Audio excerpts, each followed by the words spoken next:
Ensuite, une autre chose qui pourrait être intéressante, c'est que si jamais, mettons, on collait notre spell bar ici sur les côtés de gauche à droite, elle devienne verticale et que si jamais elle est à verticale et qu'elle revient sur le bas ou le haut de l'écran, qu'elle se remette en mode horizontal. Donc comme ça, l'utilisateur pourrait décider s'il veut une spell bar verticale ou horizontale.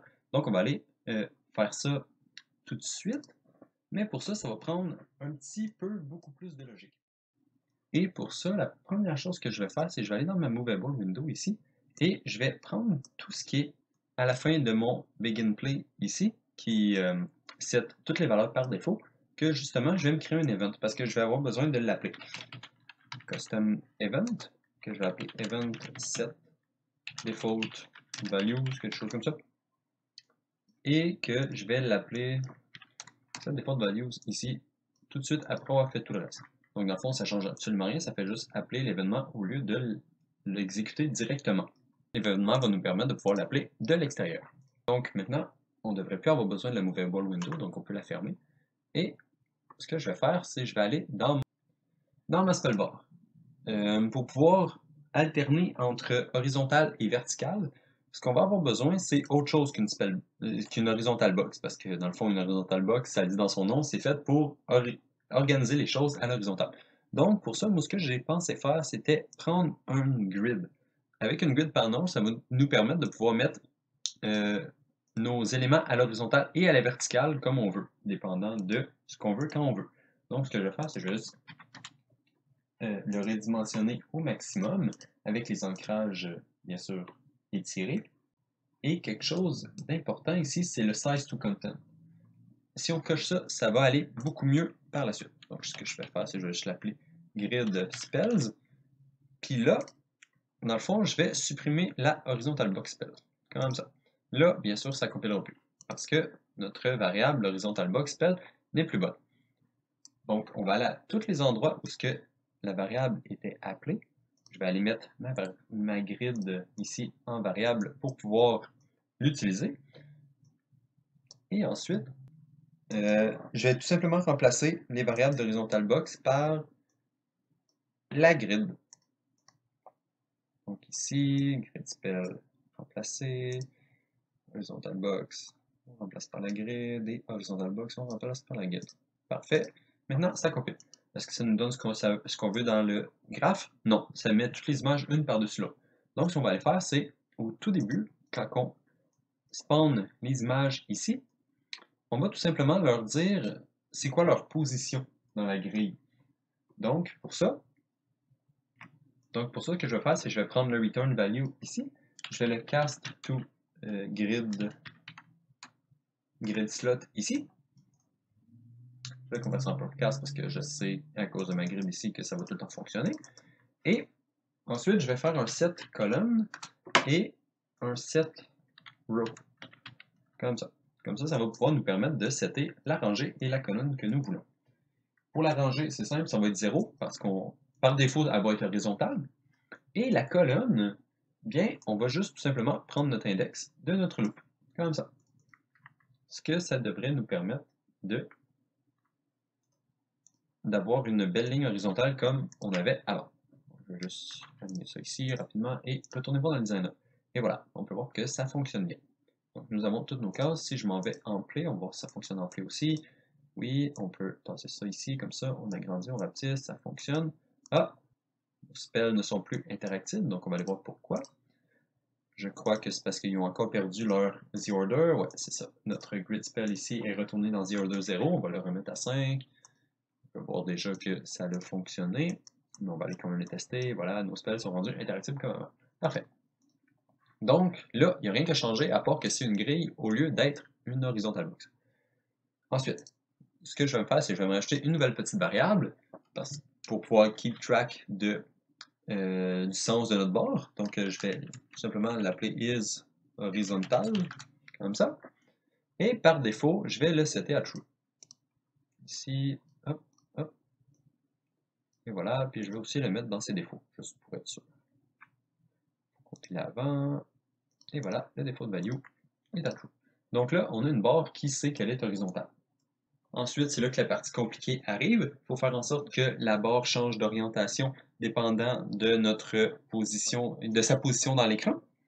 Donc, pour ça, ce que je vais faire, c'est, je vais tout simplement le faire dans le tick pour l'instant, mais c'est sûr que c'est pas optimal et que l'idéal, ça serait, selon moi, d'aller directement dans la Movable Window et d'appeler un événement, mettons en broadcast ou quelque chose comme ça, pour tout simplement déclencher un événement dans notre spellbar qui recevrait l'événement quand la Movable Window bougerait, par exemple.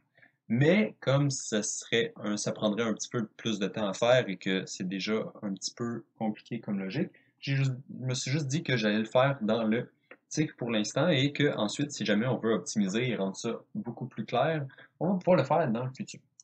Mais pour l'instant, on va y aller tout simplement avec le tick juste pour pouvoir tester si ça fonctionne. Donc, je vais prendre ma Movable Window ici.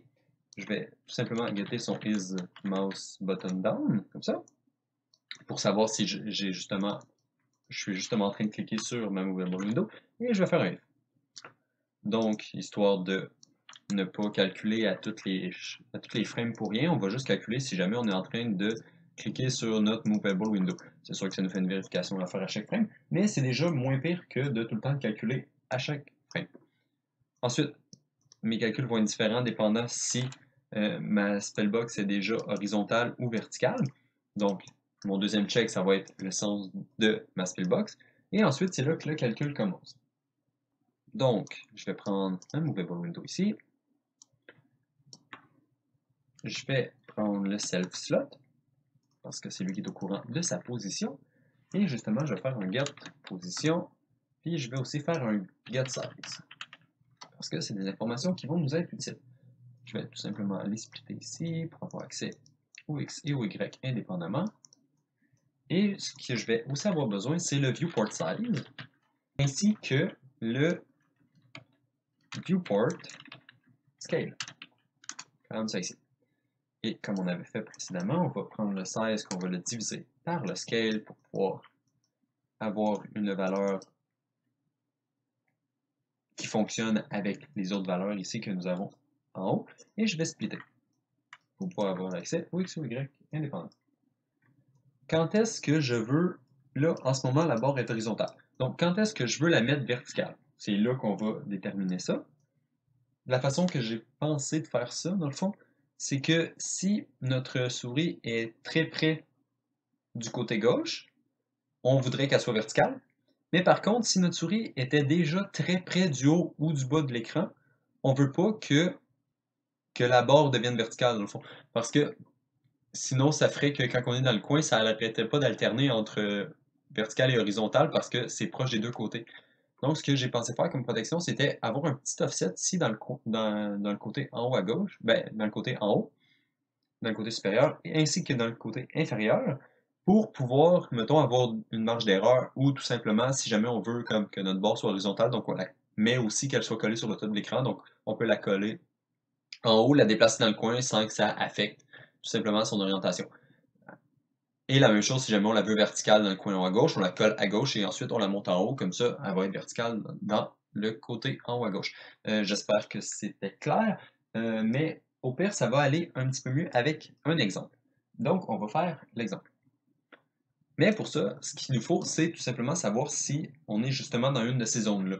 Ça va être la première vérification qu'on va faire parce qu'on ne peut pas changer l'orientation de notre barre si jamais on est dans une de ces zones, dans une zone un peu plus sécuritaire, on va dire. Euh, donc c'est ça. Donc ce que je vais prendre, c'est le Y, même si c'est le X qui nous intéresse au final. Je vais tout simplement commencer par le Y, qui on va dire, mettons, la zone sécuritaire, on va dire 200. Donc il faut que notre Y soit hors de cette zone-là. Donc on veut voir si la position de notre fenêtre est plus grande que 200, donc ça veut dire à peu près ici, on va dire. Et aussi, on veut savoir s'il est plus petit que la fin du viewport, donc à peu près ici. Donc pour ça, on va se faire un autre. Comme ça ici, on va faire un plus petit cette fois. On veut que les deux soient valides. Donc on va se faire un petit end comme ça. OK. Comment qu'on calcule le plus petit? Dans le fond, ce que je prenais, c'était la grosseur du viewport que je vais soustraire la grosseur de notre fenêtre, ce qui va nous donner la position dans notre viewport de notre window, donc de notre spellbar. Et à ça, je vais rajouter tout simplement le petit buffer que nous avions ici, donc 200 encore une fois. Donc voilà, nous avons notre deuxième calcul.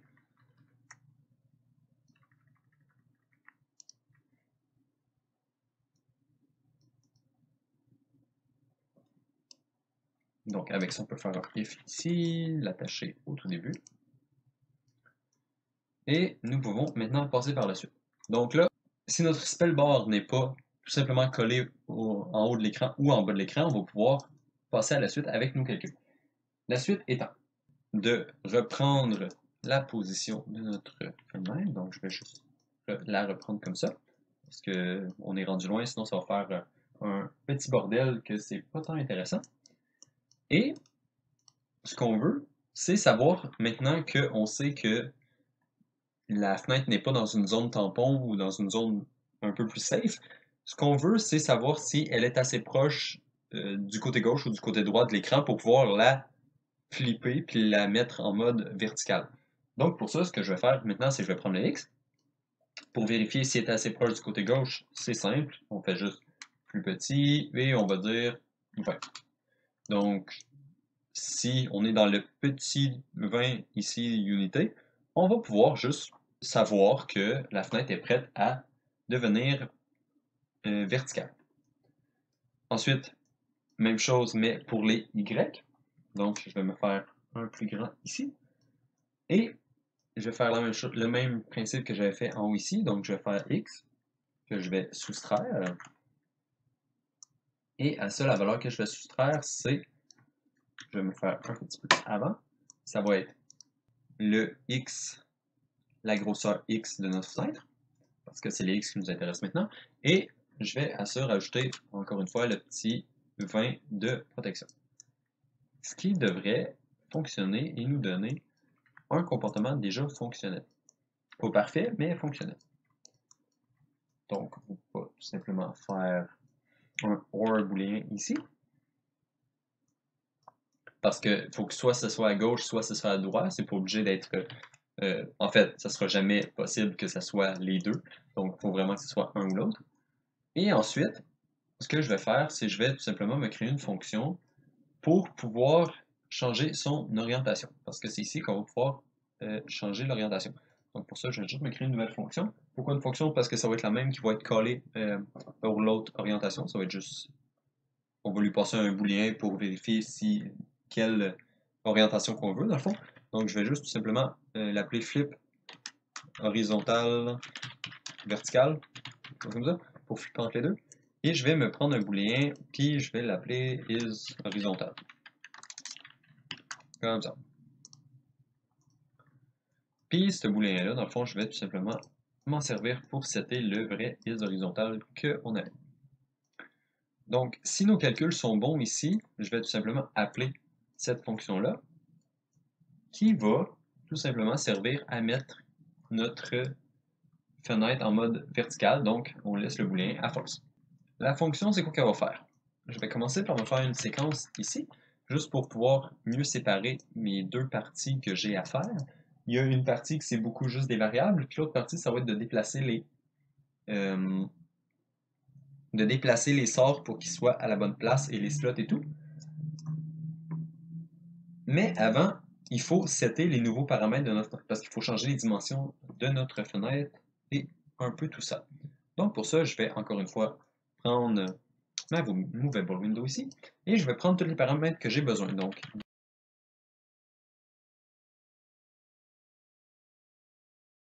et ensuite, ce que je vais faire, c'est que je vais toutes les promoter en local variable pour m'en garder une copie.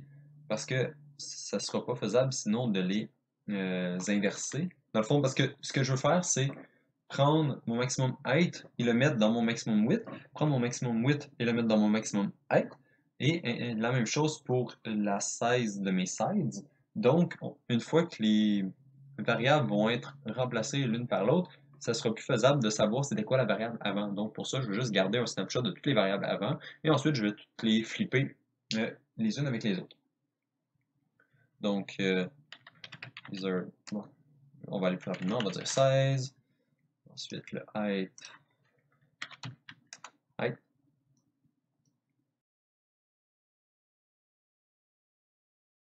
Donc, nous avons un snapshot des des variables qui sont dans notre Movable Window avant le changement.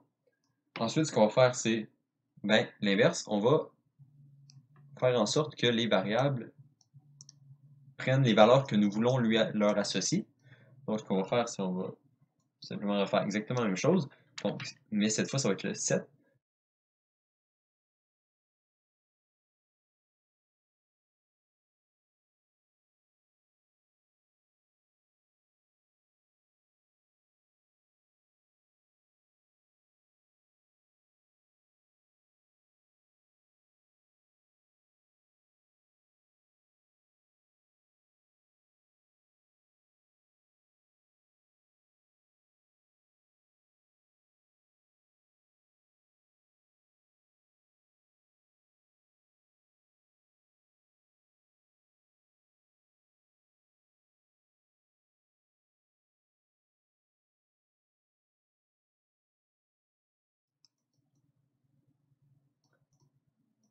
Et les variables qu'on va utiliser pour setter ces éléments-là, c'est les variables qu'on vient de se créer, mais à l'inverse.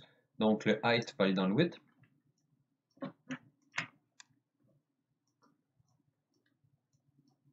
Ensuite, le width va aller dans le height.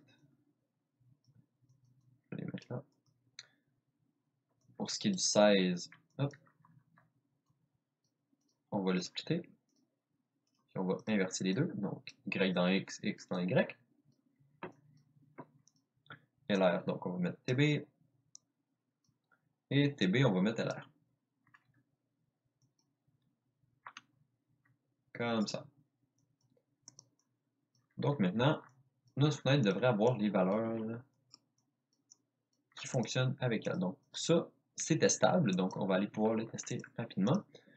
Donc maintenant, si je bouge ma fenêtre ici, si je vais en haut en bas, ça fait rien, mais si je me torse sur le côté, hop, ça fait rien.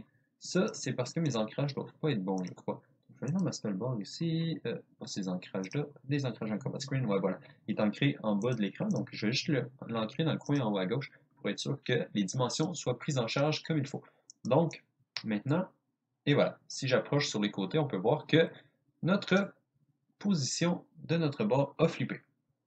Par contre, nos côtés ne sont pas flippés. Ça, on peut voir qu'il y a encore les bordures ici qui sont trop larges comparées aux bordures que je voudrais. Dans le fond, je voudrais que les bordures soient rendues en haut en bas au lieu d'être à gauche à droite comme qu'ils sont en ce moment. Donc, c'est pour ça que je vais appeler l'événement que je m'étais créé juste avant dans la Movable Window. Donc, ce que je vais faire, c'est que je vais un call ici à l'event pour set default value.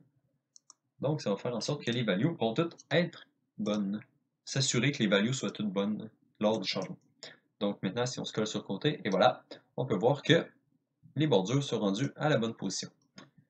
Par contre, nos spells sont plus aux bonnes places, donc on va aller faire en sorte que les spells prennent la place qu'ils doivent avoir.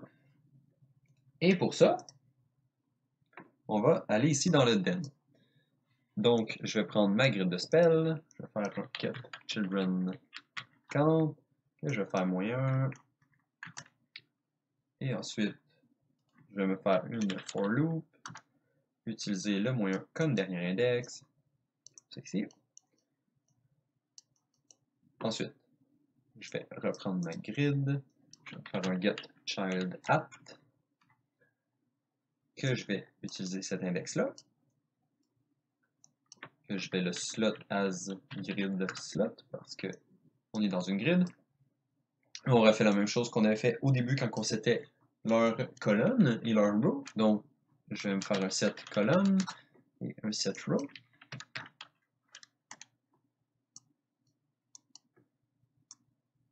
Et pour savoir quelle colonne et quelle row utiliser, dans le fond, on va se baser sur l'index et sur 0, comme qu'on a fait au tout début. Donc, je vais me faire un petit select ici, et c'est là que notre variable de horizontal-vertical entre en jeu. Donc, ce que je vais prendre, c'est que je vais prendre les horizontales ici.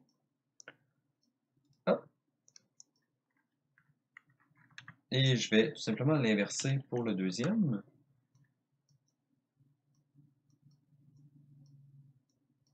Comme ça.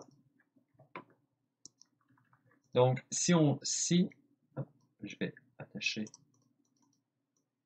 attacher lui dans le A, dans les deux. Voilà. Et ensuite, si jamais c'est horizontal, ce qu'on veut, c'est que les colonnes fonctionnent avec notre index, donc on veut qu'il y ait 10 colonnes, alors que si on n'est pas horizontal, donc avec le note ici, on veut que ce soit les rows qui fonctionnent avec 10 rangées et non les colonnes. Donc les rows vont être à 0 si la barre est horizontale, parce que c'est juste une rangée, donc on veut que ce soit dans la première rangée, alors qu'on veut l'inverse quand que c'est pas horizontal. Donc maintenant, si on save et si on s'en va tester ça, les spells devraient prendre leur position verticalement. Et voilà. Donc nos spells maintenant sont placés verticalement. On peut redimensionner la barre verticalement bien sûr et on peut utiliser les slots qui n'étaient pas accessibles avant. Parfait. Maintenant, il faut juste faire en sorte que la barre puisse reprendre sa position horizontale si on veut. Donc pour ça, je vais juste aller dans ma spell bar ici. On va retourner avant d'appeler la fonction, donc dans le event graph, et je vais tout simplement copier-coller ça ici. Hop. On va l'attacher dans le false. Et il faut juste faire l'inverse de ce qu'on a fait en haut. Donc, tout ce qui est attaché dans le Y, on va tout simplement le passer dans le X. Même chose ici, ce qui est dans le X, on va le mettre dans le Y, ce qui est dans le Y, on va le mettre dans le X. On va inverser ces deux-là. Donc, celle-là ici, celle-là va aller là-bas. Ici, au lieu de regarder avec le X, on va regarder avec les Y. Et voilà, ça devrait fonctionner. Donc, si on prend notre barre, on la colle sur le côté gauche, voilà, on peut voir qu'on peut la déplacer de haut en bas sans qu'elle redevienne horizontale. Mais par contre, aussitôt qu'on s'éloigne un tout petit peu du côté, on peut voir qu'elle redevient horizontale. Là, on peut voir qu'il y a eu un petit bug, et le bug est tout simplement à cause de ça ici. Notre barre n'arrête pas de passer d'un à l'autre super rapidement, et c'est étrange. Donc, on va aller voir pourquoi. Ok, la raison pourquoi que le bug est là, dans le fond, c'est juste parce qu'on a oublié de cocher la petite case ici. Et voilà. Donc là, ça devrait fonctionner. Si je prends ma barre, je la colle à droite, et voilà. Je la colle à gauche, c'est bien. Je reste en haut, et voilà, je me retasse un tout petit peu. Elle se remet horizontale. Je peux avoir un petit peu d'espace avant qu'elle reprenne l'autre orientation, comme ceci. Ça, et voilà. Par contre, il y a un petit bug un petit peu désagréable, c'est que quand on s'approche d'un bord ici et que ça change son orientation, on peut voir que le pivot reste à la même place et que la barre ne se snap pas sur le bord de l'écran comme on s'attendrait à avoir. Elle fait juste se tourner. Donc on va aller juste faire en sorte que quand on s'approche d'un bord ici comme ça, elle se snap à la position de l'écran. Et justement, ça va éviter les bugs comme ça ici. Parce que là, elle ne sait plus quoi faire parce qu'elle n'est jamais dans mes deux contraintes de distance que j'avais placées avant. Ok, donc on va aller fixer ça rapidement. Dans ma spellbar ici, ce que je vais faire, c'est que je vais juste tout simplement splitter le if en deux, comme ça, parce qu'on veut pas que ça arrive tout le temps, on veut juste que ça arrive quand on utilise les valeurs à droite ou d'en bas, parce que c'est les valeurs les plus éloignées de notre point de pivot. Donc, je vais tout simplement splitter le if en deux ici, comme ça. Et quand on passe par en bas ici, on va tout simplement changer sa position. Donc, je vais prendre ma spellbar, ma movable window ici, je fais get desired position, je vais faire un set desired position, que je vais splitter les deux, comme ça, et on va faire ça avant de passer à la suite. Par contre, c'est quoi la position qu'on veut lui donner? On veut avoir une nouvelle position qui se base aussi sur sa grosseur. Donc, je vais prendre son self slot. Oups. Get self slot. Que je vais get size. Encore une fois. On va voir sa grosseur. Et vu qu'on est dans la branche qui fait en sorte de mettre notre barre à l'horizontale, ce qui nous intéresse, c'est la verticale. Donc, on va prendre l'horizontale, on va le rebrancher dans notre horizontale parce que notre horizontale était correcte. Mais notre verticale, ce qu'on va faire, c'est l'additionner à la grosseur. Donc, on va tout simplement déplacer notre barre verticalement pour qu'elle se snap sur le bord de l'écran. C'est ici, je vais juste condenser un tout petit peu tout ça. Et ensuite, ce que je vais faire, c'est aller le copier et le coller en haut pour faire la même chose. Donc, je vais simplement attacher ça ici, ça là, le premier là, le deuxième là, et voilà. Ensuite, on va inverser ici, le x et le y va garder sa même valeur, le x on va l'additionner, et on va l'additionner avec le x. Et voilà. Donc là, ça devrait fonctionner. Notre barre devrait se snapper sur les bords de l'écran une fois qu'elle change d'orientation. Donc, on a notre barre, et maintenant, si je la colle sur le bord, et voilà, elle se snap sur le bord de l'écran, donc elle ne reste plus au centre. Même chose pour en bas. Et ça l'a aussi fixé notre bug étrange ici qui n'arrêtait pas de flipper dans les deux axes. Donc maintenant, nous avons une spellbar qui peut snapper sur les bords de l'écran comme ça. Donc voilà, ça va être tout pour aujourd'hui. Donc je vous laisse là-dessus. Bonne soirée et à la prochaine.